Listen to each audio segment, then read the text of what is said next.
In this module, we are going to be talking about infinite limits. There are of two types, in fact 4 types, but let's restrict ourselves to 2 types. When x approaches infinity and when f of x goes to infinity. So let's make this precise. First, let me introduce some new types of intervals. Consider, so let's definition. Let a be a real number. We define open A infinity to be the set of all x in R such that x is greater than A. Then we define the interval minus infinity A to be by definition equal to x in R such that x is less than A. Okay. Then we define closed A infinity to be the interval x in R such that x is greater than or equal to A. Then minus infinity comma A closed here, this is just x in R such that x is less than or equal to A. And finally minus infinity open is just R. Okay. Now we are just defining various intervals that have the symbols infinity and minus infinity. So let's make a remark. Infinity and minus infinity above are just notations. Okay, let me put this in red. They are not real numbers. Okay, in particular, it doesn't make sense in this course to talk about the set minus infinity A, for instance. That simply doesn't make sense. They are just symbols. And it doesn't make sense to ask what is infinity minus infinity or what is infinity by infinity, because we are not treating them as real numbers. They are just a convenient notation that will enable us to talk more freely about infinite limits.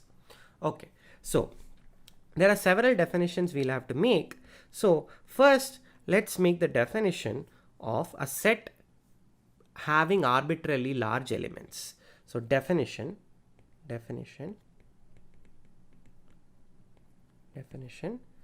let S be a non-empty subset of R. We say S has elements that are arbitrarily large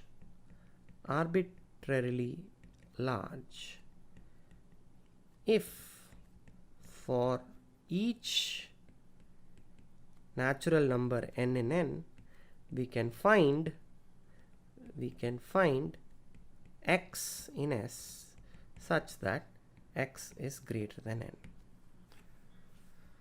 So no matter what large natural number we choose, we can find some element x in the set S that is even larger.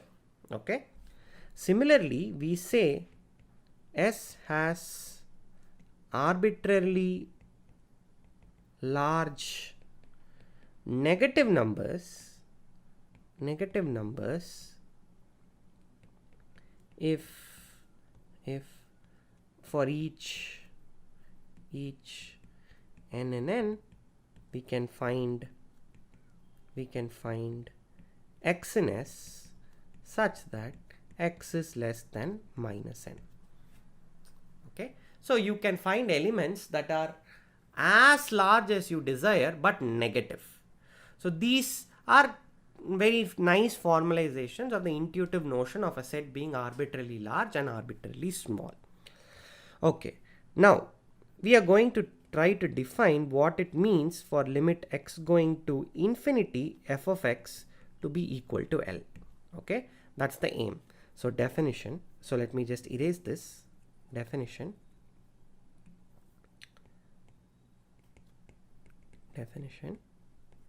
Let S be a set that contains, that is arbitrarily, that that contains elements that are arbitrarily large. Elements that are arbitrarily large. Arbitrarily large. Let f from S to R be a function and L be an element of R. We say limit x going to infinity f of x equal to L if for each epsilon greater than 0 we can find capital N in N such that if x greater than N and x is in S, mod f of x minus L is less than epsilon. The definition is a very parallel definition to that of finite limits. In the case of finite limits, you had x approaching a limit point. Here you have x approaching infinity. So all you say is for each epsilon greater than 0, we can find n in N such that if x is greater than N and x is in S, mod f of x minus L is less than epsilon. Remark.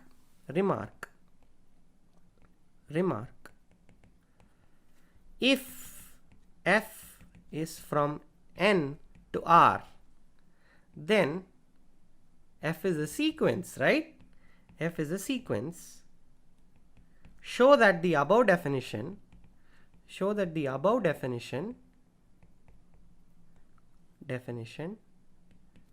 coincides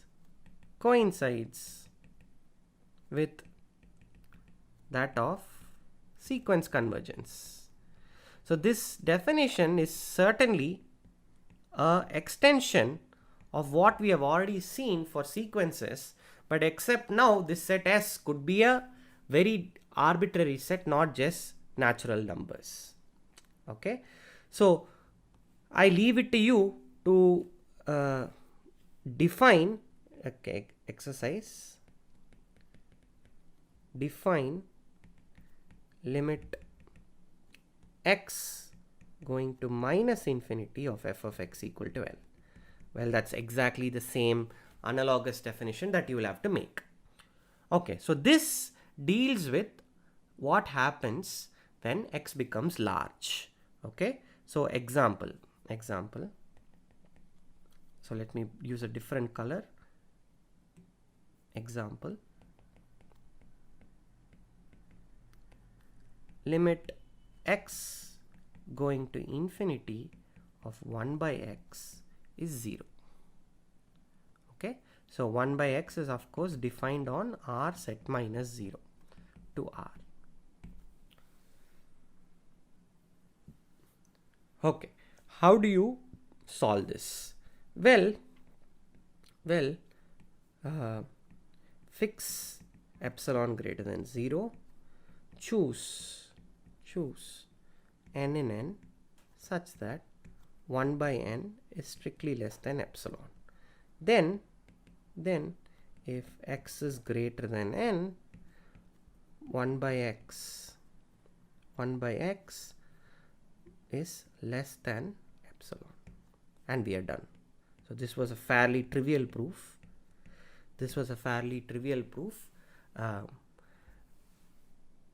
We have now shown that as limit x goes to infinity, 1 by x goes to 0. Similarly, limit x going to minus infinity of 1 by x, this also converges to 0.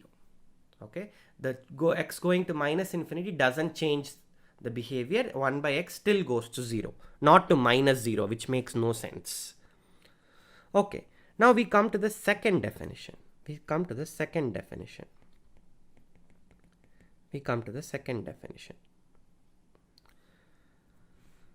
Let f from S to R and A in S be a limit point.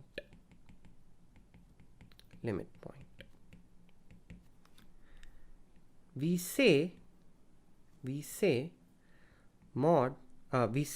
limit x going to a f of x equals plus infinity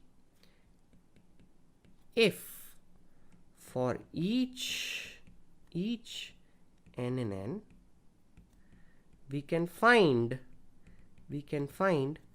delta greater than 0 such that if 0 less than mod x minus a less than delta and x coming from S, we have mod f of x is greater than n. Okay. In other words, let's make a remark. This definition is fairly easy, but this remark is nice and expressive. In other words, f can be made arbitrarily large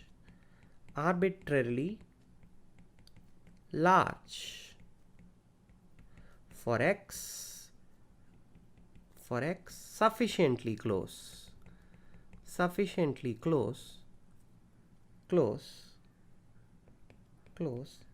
to the point A. So I'm not even going to bother trying to define precisely what arbitrarily large is. From the way this definition is phrased, it should be clear to you what it means. So we have now defined what it means for limit x going to a f of x to be infinity. Similarly, we can define limit x going to a f of x equal to minus infinity. The definition is exactly analogous. Okay, so again example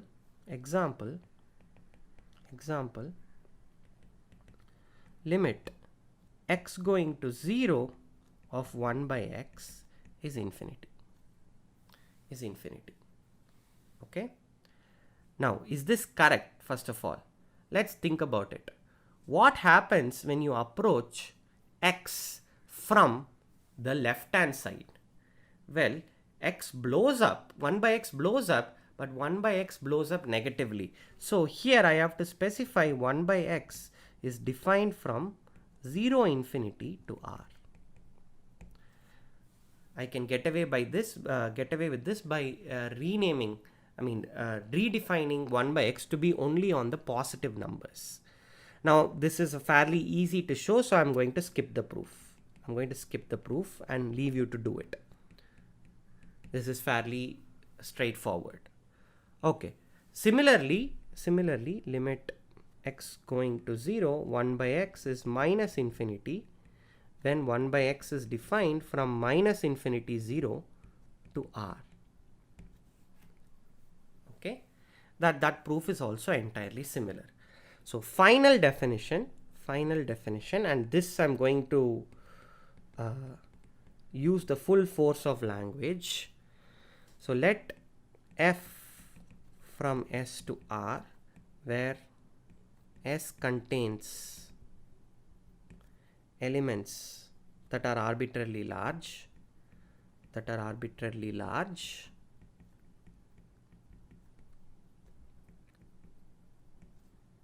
we say limit x going to infinity f of x equal to infinity if f of x can be made arbitrarily large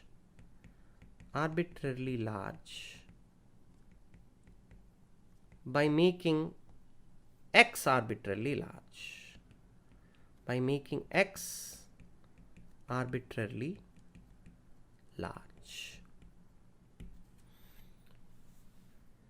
So I'm using the full force of the language that we have developed to define this. I leave it to you to make this mathematically precise by getting rid of these words arbitrarily large and so on. Actually, it really doesn't matter. If you understand what it means mathematically, that's more than sufficient. So now we have extended the notion of limits to involve various infinite quantities. Similarly, I leave it to you to do it for minus infinity and various combinations that may have been left out. let me just prove one theorem. There are various limit laws that we have shown, right? And many of them do generalize when we have infinite limits. You can look through the exercises and solve them to see which of these go through. I'm just going to prove one of them. Okay, let S be a set and A a limit point, and let A be a limit point.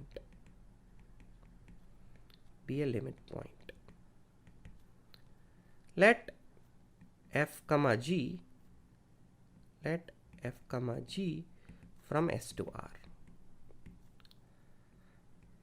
R. Suppose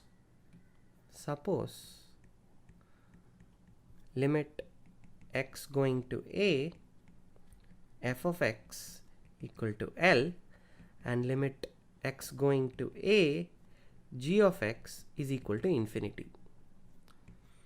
Then limit x going to a, f of x, g of x is also infinity.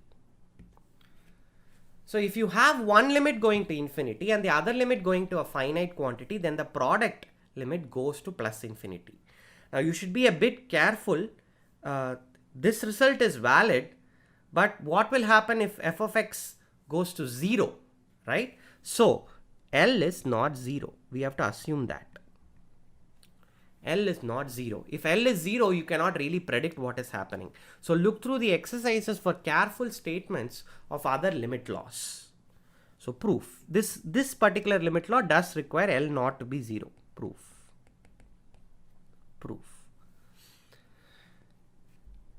Choose. So fix. We have to ultimately show that product is infinity. So fix n in n.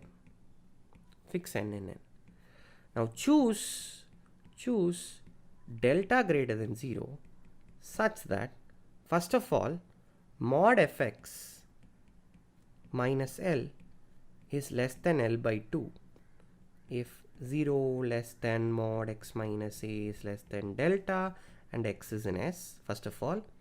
And second, mod g of x greater than